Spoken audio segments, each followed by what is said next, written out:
This episode is brought to you by Prime Video. In the small town of Holland, Michigan, nothing is ever what it seems. Behind the tulip festivals and pretty houses lay dark secrets that threaten to tear a marriage apart. Nicole Kidman stars in this darkly twisted thriller about a wife and mother whose quest to uncover her husband's secrets may get her more than she bargained for. Holland, streaming on Prime Video March 27th. I'm Dr. Jen Ashton, your host for Season 2 of The Visibility Gap, a podcast presented by Cigna Healthcare. Throughout this season, we'll be tackling something vital, the women's health gap. We'll hear from real people and experts as we unpack important topics like maternal health, menopause, and heart disease. Listen in and download the new season wherever you get your podcasts.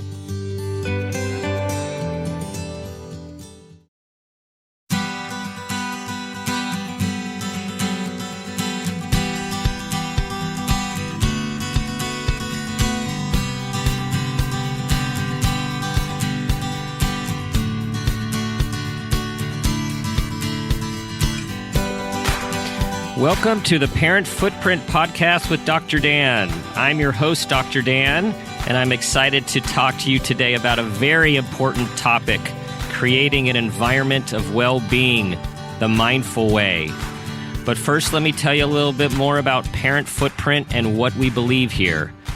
Our goal and mission at Parent Footprint is to create a loving world with more compassionate people, one parent and one child at a time. We firmly believe the key to raising happy, healthy, engaged, and aware kids is for us parents to do the same, to be happy, healthy, engaged, and aware in our own lives. And by being aware, awareness is the foundation of creating a vision of your successful parenting for what you want for your children and grandchildren for generations to come. I am very excited to have my friend and colleague, Dr. Paula Wilkes, join us on the show today. Paula has worked in gifted education for more than 35 years as a public school teacher, a university professor, and a gifted consultant. She's currently a coach for gifted children and adults at Summit Center in Los Angeles, where she provides cognitive coaching, counseling, and consultation for children and their parents on gifted and twice exceptional issues related to sensitivity and intensity. She's also a coach for gifted and twice exceptional adults who may be struggling with issues related to misdiagnosis, multipotentiality, anxiety, work and or relationship issues, and a desire to make a stronger connection to their spiritual sensitivity. Paula is a mother and grandmother who focuses her attention on creating calm, loving environments for herself, her family, and her clients. Paula, welcome to the show. Hi, Dan. It's wonderful to be speaking with you. I have been so looking forward to this topic, creating an environment of well-being the mindful way. And as we have discussed, this is something that you do day in and day out in your personal life and also in your practice. And I thought a good place to start would be for you to let us all know, how did you get into mindfulness and well-being? What was your path? Well, to be honest with you, Dan, I was anxious since I was a child. And then the perfect storm happened about 15 years ago. And it was all around, our favorite friend, stress, who comes to visit most of us. Mm-hmm. My brother had committed suicide a few years prior, and the ache that I felt over his loss really agitated any anxiety I already had. And then my husband had been readmitted to the hospital after open heart surgery. And once he was settled in his room, I went rushing home to make meals for my elderly parents. And that night I had a pain throughout my body, and I was thinking that maybe I was getting the flu. But in the next morning, I ended up with the first of 2 frozen shoulders that lasted for more than 2 years. And during that time, I was able to learn about the connection between stress and physical ailments. And I began a journey where I was exploring meditation, qigong, mindfulness, and well-being in general. So really, since that time, mindfulness and well-being are just ways that I'm living my life day to day. That's a powerful beginning to this journey. And like so many out there and people listening, so many of us come to places where we are looking to grow and towards health in the midst of extreme pain and discomfort, right? I mean, how much that we sometimes need those, what we think are the most awful experiences that we can imagine are actually the impetus for change and health. Oh, absolutely. So how did you start to approach this connection in your life as you started to learn about mindfulness, qigong, and others? I created a daily practice, and it was a practice where I was going to have there be a priority on well-being. It includes stretching, qigong, and a short period of quiet contemplation or meditation each morning. I don't worry if my mind is racing with ideas. I just try to sit down with no judgment and watch what's coming up. And so I would say for the adults, the parents who are going to try to do some kind of a daily routine, the point is not to force your children to participate with you, but to show them that well-being is important to you so that, you start modeling it for them. I found that playing calm music while I was doing my morning workout, and then also while I was driving through the crazy LA traffic, was helping my body associate well-being with this music. So I might be one of the few people in LA traffic right now who it doesn't cause me stress, because it's almost like Pavlov's dog. I hear this music and my body and my mind become calm. Another thing that I do, Dan, is I give myself enough time to get places. And I think for those of us who live in places where there is a lot of traffic, it's one of the best things I can do for my well-being so that I'm not rushing. And if I have extra time when I get to wherever I've been going, I just feel like it's been a great gift. But I feel like the rushing around just adds, to that feeling of stress. And for those of us who might be the kind who get stressed easily, I'm going to do what I can to be mindful of things that will fill my barrel and be mindful of the kinds of things that bring me back to calm and peace. And I'd like you to tell us more about what it means to be mindful, because this is a word that is become, in a good way, very much part of our daily vocabulary and in the media. And I think sometimes we hear it, but we don't really stop to think about it. And I can share that from the moment I decided that I wanted to do some mindful or meditative practice to the moment that I actually did it, I'm thinking was about a loss of 7 years, because I had this assumption that I needed to have 30 minutes or 45 minutes to sit in quiet for it to be real. And with 3 young kids and the rest of life, that never presented itself. And in reality, there are mindful moments that we can take all the time, and anyone can start immediately. Yes, and I think that's so important. I was one of those who's always been an achiever, and I felt that same way. When I was going to sit down to meditation, oh no, there's another idea going through my head. Oh, there's another one. So that at the end, maybe of only 5 or 10 minutes, I had more anxiety than when I first sat down to meditate. And what I've learned about mindfulness is just bringing a quiet, non-judgmental awareness to whatever I'm doing, whether it's working with the clients that I work with, being with them, what they're saying, how they're saying it, whether it's with my grandchildren, with my husband, with our daughter, when I'm driving, trying to be in the moment of what's happening. And I'd like to share an interesting thing that just recently happened for me, Dan, and it goes along with when you were talking about how, there's so much to be learned and growth even, from some experiences we'd rather not have. Mm-hmm. And 10 days ago, we lost my sister's husband to just a tragic death. And because of my mindful practice, I was able to be there and be very aware. I had never been in a room with somebody who, was hooked to ventilation, who was brain dead. I was able to stroke his face and kiss him and let him know how much he had been loved. And the beauty of all of this was, even though there obviously was grieving, I was able to be aware of some incredible beauty that happened as well. I sat there as my sister called her father-in-law to tell him that her husband, his only child, had died, was going to be taken off of life support.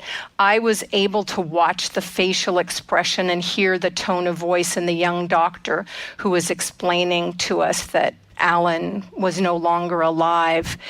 And there was so much compassion in the midst of tragedy. I really feel that it was my mindfulness, my being aware of what was really happening in those moments that opened the possibility that I could see, the beauty and the gifts.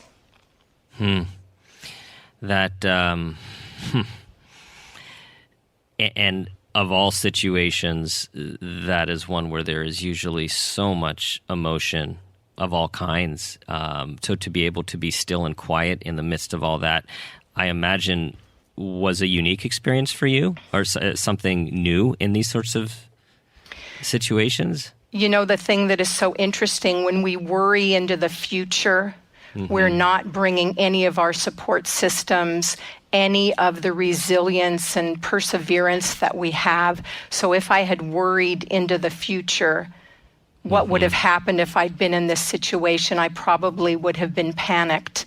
And for someone who earlier in my life suffered so greatly from anxiety and panic attacks and all, I know that this being the first time I ever experienced something like this, and to be able to not have any anxiety, any panic, definitely sadness, but not overwhelming sadness, is really because of my priority to live with well-being and awareness of what is happening right now in front of me. And that is directly related to our role as parents and grandparents when we know how much the kids that we work with, how much their parents often are worrying about them for often really good reason. And the worries during the day and the stress and finances and tutors and future. And it just speaks to, how important it is in the day-to-day for parents to create this environment of well-being and mindfulness in their own lives because of the direct and indirect consequences it can have on their children. That is just so powerful. Just this morning, I was reading about the mirror neurons in our brain and how we become like those who are in our environment, whether it's a colleague we work with who loses control easily and gets angry, or if we're lucky enough to have a partner in our life who is calm and mindful as well. But this episode is brought to you by Honda. Introducing the all-new, all-terrain Honda Passport Trail Sport, the most off-road capable Honda Passport Honda has ever dreamt up. The Passport features increased ground clearance, roof rails on all trims, and available specially developed all-terrain tires. And you'll stay comfortable with tri-zone climate control and available features like heated and ventilated front seats and a panoramic moonroof. Learn more at honda.com/passport. Saturday presents, in the red corner, the undisputed, undefeated Weed Whacker Guy. Champion of hurling grass and pollen everywhere. And in the blue corner, the challenger, extra strength Saturday. Eye drops that work all day to prevent the release of histamines that cause itchy allergy eyes. And the winner by knockout is Saturday. Saturday, bring it on. This episode is brought to you by Shopify. Forget the frustration of picking commerce platforms when you switch your business to Shopify, the global commerce platform that supercharges your selling wherever you sell. With Shopify, you'll harness the same intuitive features, trusted apps, and powerful analytics used by the world's leading brands. Sign up today for your $1 per month trial period at shopify.com/tech, all lowercase. That's shopify.com/tech. If there is a highly stressed parent in a family, there's a greater chance that there will be a stressed child. And the other way around, if you have a child who is highly stressed, there's a greater chance that those parents will be feeling stress as well. And in my work with children and my daily life with our grandkids, I'm seeing how that well-being impacts them because of them being, emotional sponges, and that the environments in their homes, the environments in their schools can have a positive or negative impact on their well-being. So I definitely encourage parents who are trying to do this at home, but then they see that the school or the classroom may be chaotic, that the parents need to do what they can to make each of the environments in which these children are living to have this idea of wellness and well-being because of the number of hours that kids spend in school settings. And I like how you brought in this word regulation or dysregulated. Because this is cutting across a lot of topics that we've hit on the show, and this is a nice way for us to sort of wrap it together. The idea of regulation. Stuart Shanker talked about self-reg and how if an environment can, like school, particularly with bright lights, lots of kids, loud voices, could be totally dysregulating. Tina Bryson was talking about if we are not regulated as parents, we can't expect to impact our kids in a positive way when they're being dysregulated. So we have to get regulated ourselves first. And now you're bringing this notion of, how do we as parents provide a context or an environment of well-being, both I almost feel it's like the canvas, or it's the bowl that the soup lives in, for our children. So how do we do this? How do parents do this? Well, I've been thinking recently about our lives as concentric circles, and that very central circle is ourselves, all by ourselves. Our children aren't in there with us. Our partner isn't in there with us. We are alone. And that we need to be kind to ourselves first. We fill ourselves with love and with compassion. And if we weren't loved enough as a child, we should get a photo of ourselves from when we were a child and tell that child you're sorry that he or she didn't get the love they needed, that you're now an adult and you'll make sure to nourish that child. Because when the child within you is nourished, it's easier to nourish the other children in your life as well. And if we're willing to do this for ourselves, there's a greater chance we're going to be willing to do this for our children as well. The other day, I read a quote by Wayne Dwyer that has really stuck with me. And he says, it has to do with, for me, how do we create a feeling of peace in our families? And he says, peace is the result of retraining your mind to process life as it is, rather than as you think it should be. So taking things as they're coming, as I said, with some of, maybe the calamities that have happened in our lives, but also the little things, because I don't want to mislead people to think it's only the big things that cause us to fall apart, because we might be very strong when it comes to the big things, and then several little things happen in our lives and we lose control.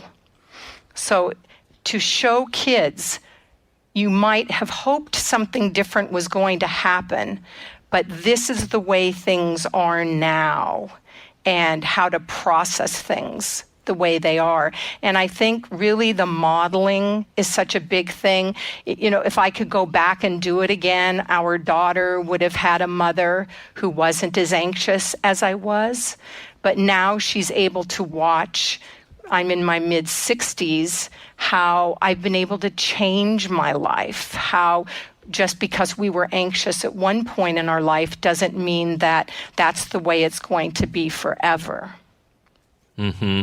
And I think something that you're saying, which is really resonating with parent footprint philosophy, is these days us parents are focused so much on our kids for a variety of reasons. And even when you gave the example of if you didn't feel filled up as a child, and have a picture of that child self and focus on your child self and focus on yourself. And you're saying that when we parents focus on ourselves first, we can be solid and grounding and calming for our children. Yes. It's how we behave in front of them that's the footprint we're leaving for them. So if we're modeling a calm, loving, compassionate life, compassion for ourselves as well as compassion for others, what a great thing for the mirror neurons of our children's brains. So you've talked about some of your strategies. What would you say if you're going to put together a little menu of your favorite strategies for our listeners? What would you say some of the simple and yet powerful ones are? Well, for me, because I was such an empath, even from being a very small child and feeling like I needed to, take on the burdens of other people, I have learned to practice compassion rather than empathy. So rather than feeling the pain of others, even the pain of my grandchildren, I now practice loving compassion. So I fill myself with love and allow it to expand out to my clients, to my grandchildren, to others around me, so that I'm not depleting myself for the sake of others. And that goes along also with having healed the young girl in my life who maybe wanted to be loved in a different way. Another thing that I'm doing, as I mentioned, is looking for lessons in all I experience. That, we can't just say, oh, I'll be happy when, and put out there some things that have to happen before you are going to be happy. No, I'm going to be happy with everything that happens, because in everything there's a lesson. And then I think probably the life changer for me has been to learn to live in a state of calm. The way I eat, the music I listen to, taking my time. There was a time when I was a working mother and worked as a consultant and was working on my PhD, and it was as though I was proving my worth by being the busiest person. And now I see there's no need to brag about how busy we are, how little time we have for ourselves. This is another thing we need to be modeling for our children how to live. That we're taking our time because our wellness and our well-being are so important. So I'm thinking about all of the parents out there who, whether they are stay-at-home parents and also have a career, the thing that we hear the most these days is this thing about time. There's just not enough time, and we're always rushing around in our own lives, getting our kids places. How do you make this time when there's all these legitimate scheduling challenges and all of this pressure to be at all of these places and show up being your best self in all these places and times? Well, for me, being a grandparent who helps watch kids a few days a week, in addition, to working, I don't have the same pressures as if I was a parent and I had 3 children at home. But I know what's true when we have our 2 grandchildren here, one who's 1 and one who's 4.5, that if when I'm with them, I'm really with them, so that I'm not multitasking, checking my phone, writing an email. I'm with them, playing with them. And then if I need to do something, I'm explaining to them.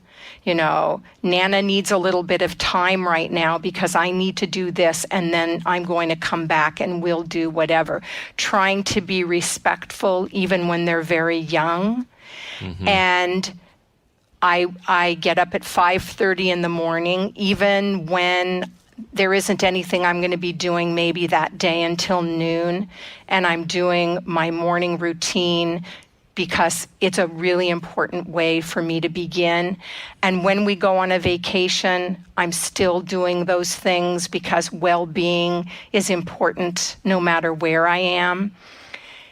And what's so interesting, Dan, is I feel like I have more time than I used to have because I'm taking my time and I'm really deciding about what is so important that has to be done and what is something that would be able to wait.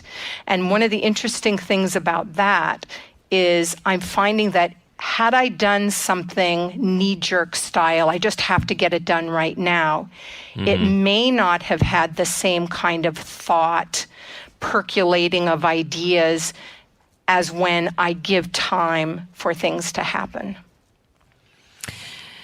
Yes, letting things unfold, giving things time, and being aware. I know now with 3 adolescents, you talk about if you only knew then what you know now. I find myself in the same sort of mindset of, I don't know, as we get older and we think about this stuff more, it does seem a little easier to sit in the moments when we've looked back and seen all of the moments have passed and they're not coming back. And I do think it's just so important for all of us parents, including the most busy, to think about this idea of creating an environment of well-being both for yourselves and just thinking about the impact it's going to have on your kids. Because as you said, Paula, not only are we modeling for our kids how to be an adult, the energy that we put off, positive, negative, distracted, is being absorbed by our kids, their eyes, those mirror neurons, through all of their senses. And we, whether we like it or not, we are constantly impacting their psychological, behavioral, and physiological lives, moment by moment. Yes, and before I meet with my young clients, I have a kind of a lesson plan of what I'm going to do during that hour with them. And I always try to be very mindful when they arrive.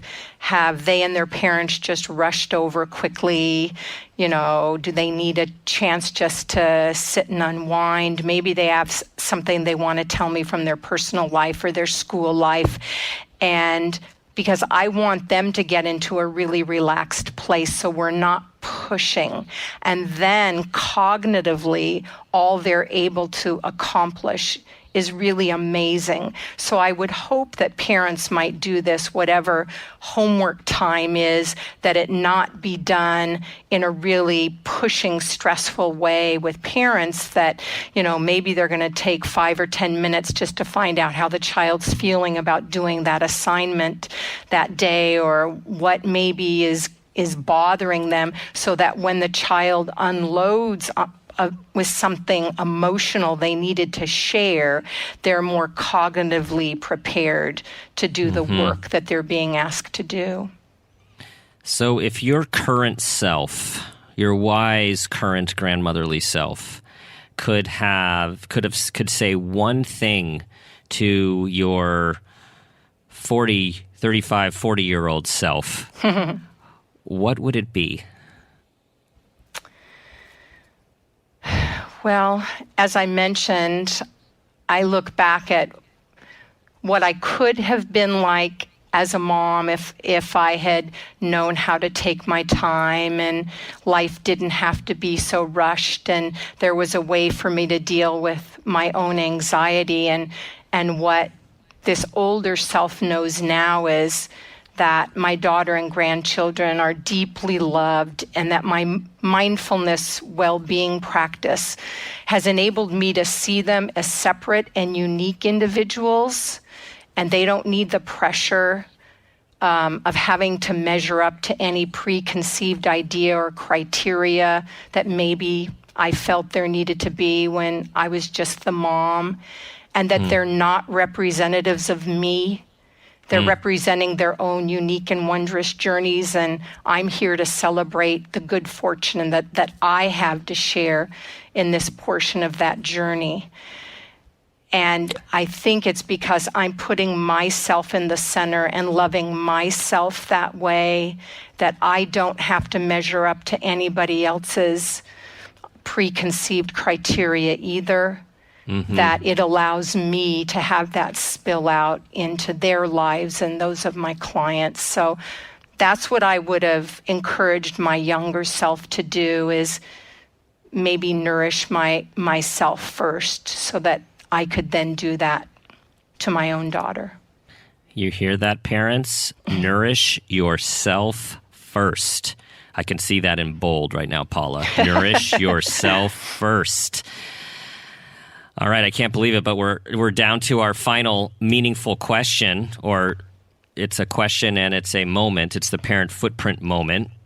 And this is where I believe you have already been doing this, but I have some ideas about a time that you became aware of yourself as an individual, parent or grandparent, and that awareness has had a positive impact on your child or grandchildren.